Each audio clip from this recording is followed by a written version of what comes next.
Hi everyone, and welcome to this week's update from Parkinsons Queensland.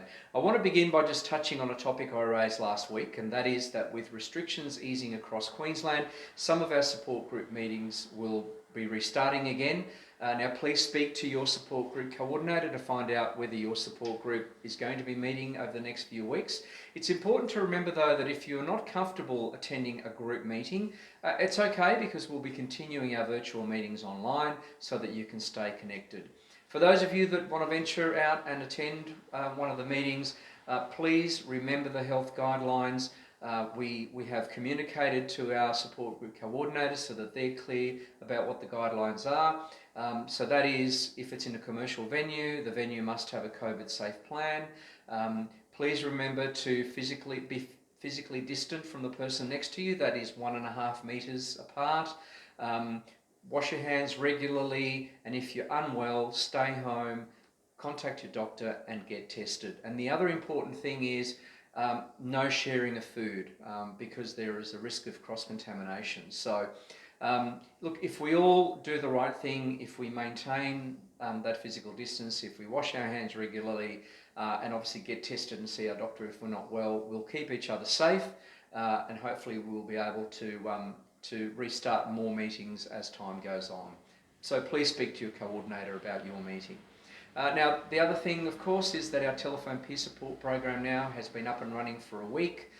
If you want to have a confidential conversation about an issue that you're grappling with, about something challenging going on in your life, please get in touch with us. Register for the free one-on-one telephone peer support calls. Our trained mentors are waiting to help you, to talk to you, so please take advantage of that. Now I know that a lot of you took advantage of the webinar that Professor Fred Meunier from the Queensland Brain Institute gave today on the pathology of Parkinson's, and Fred also shared some of the important research that's going on.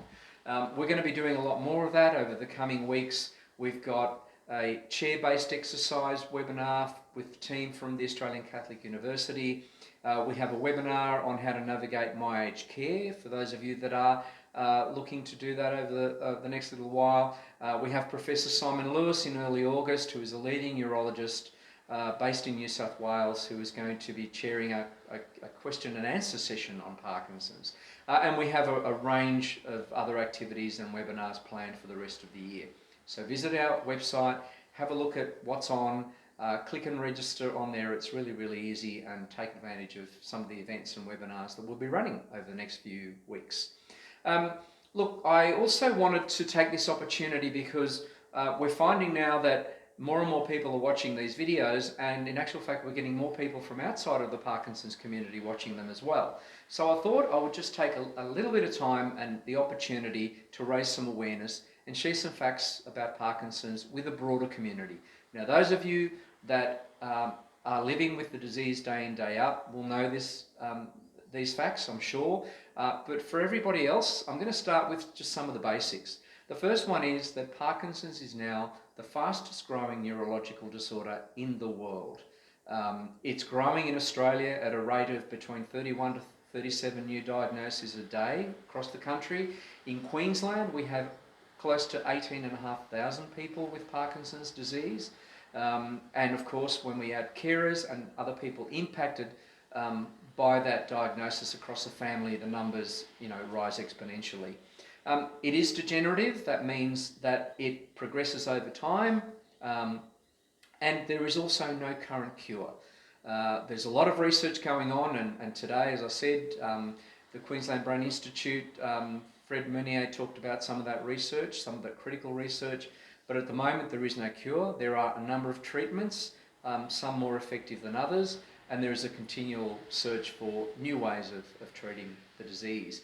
The other important fact is there is no real way of diagnosing it other than through a specialist, normally a neurologist, being able to undertake some physical tests. So there's no blood test, there's no pathology that can be done to diagnose Parkinson's disease, which makes it difficult to diagnose in a lot of cases. And the other interesting fact is that whilst 80% of people with Parkinson's are aged over 65, there are people in their 30s, 40s and 50s that are diagnosed with Parkinson's. So It doesn't discriminate. So some quick facts. I'll leave it there for this week. I hope you enjoyed this week's update, and I'll see you all next week. Bye for now.